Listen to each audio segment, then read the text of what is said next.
Hello, and welcome back to Working Class Apologetics. In my last video discussing the reality of sin, I talked about the moral standard that we all recognize. That since we know evil exists, by logical necessity good exists, and this creates a moral standard of good versus evil. I also stated that if this standard is rooted in God's nature, then breaking it would be called sin.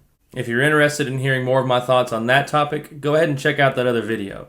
But today, I hope to flesh out the reasons for why I believe that this moral standard must be rooted in God's nature. Let's get to work.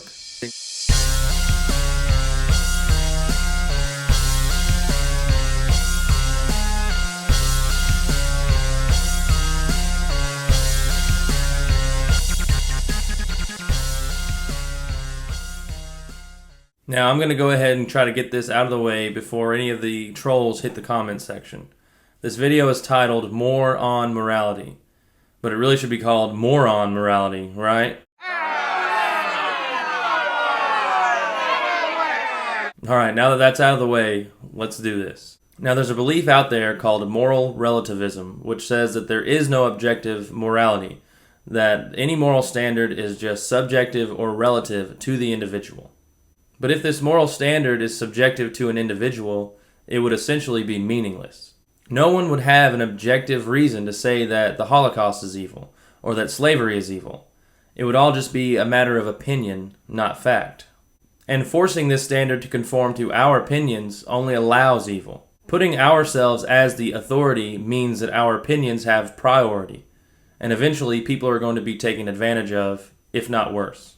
A large part of growing as a person and maturing is conforming ourselves to the standard, not the other way around. We actually start off pretty selfish as children, not wanting to share with others, stealing snacks when we shouldn't, and so on. But over time, we begin to realize that other people's needs and wants are important too, and that we shouldn't enforce any sort of power over them. They are not our ultimate authority, just as we are not their ultimate authority. But who is? Now, if you say that you are your own ultimate authority, well, we're back to square one. And so you see, this type of moral relativism is just a circle of selfish meaninglessness.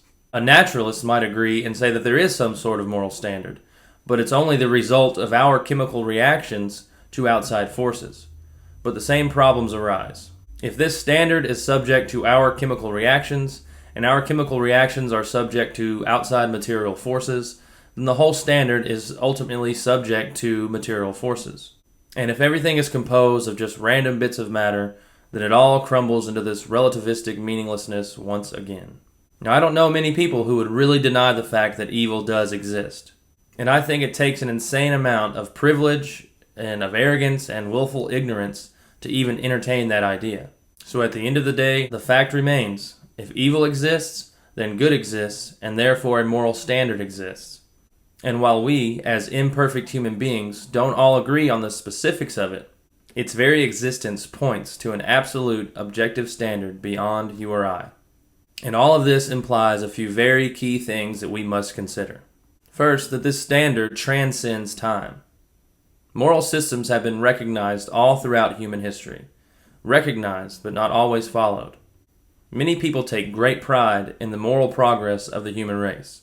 And they believe that we have done this, that it's man-made. But human history is the story of humankind conforming ourselves to and fro, back and forth, hopefully more and more to this higher standard. This true standard that we have been trying to emulate goes beyond history.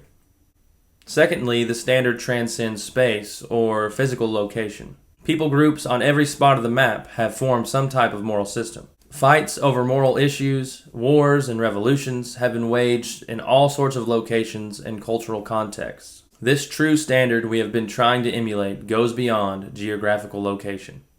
And third, as we have already seen, this standard transcends matter. While a murder may be the result of chemical reactions to outside forces, physics and chemistry cannot tell us whether it was a moral or immoral action. There is no molecular breakdown to determine the distinction. Likewise, a scientist could tell me the chemical breakdown of the ink and paper used to form the Bill of Rights, but not for the meaning of its words. Matter cannot account for meaning, and therefore, this true standard that we have tried to emulate goes beyond mere matter. Based upon these three considerations, this moral standard cannot be grounded in the natural world. What we call the natural world consists of space, time, and matter. If this standard transcends these three things, it can only be grounded in something that transcends the natural world. I think you know where that leads. So in conclusion, morality exists only because God exists. And yes, I did get a haircut. I'm Derek Brown for Working Class Apologetics. Thanks for watching.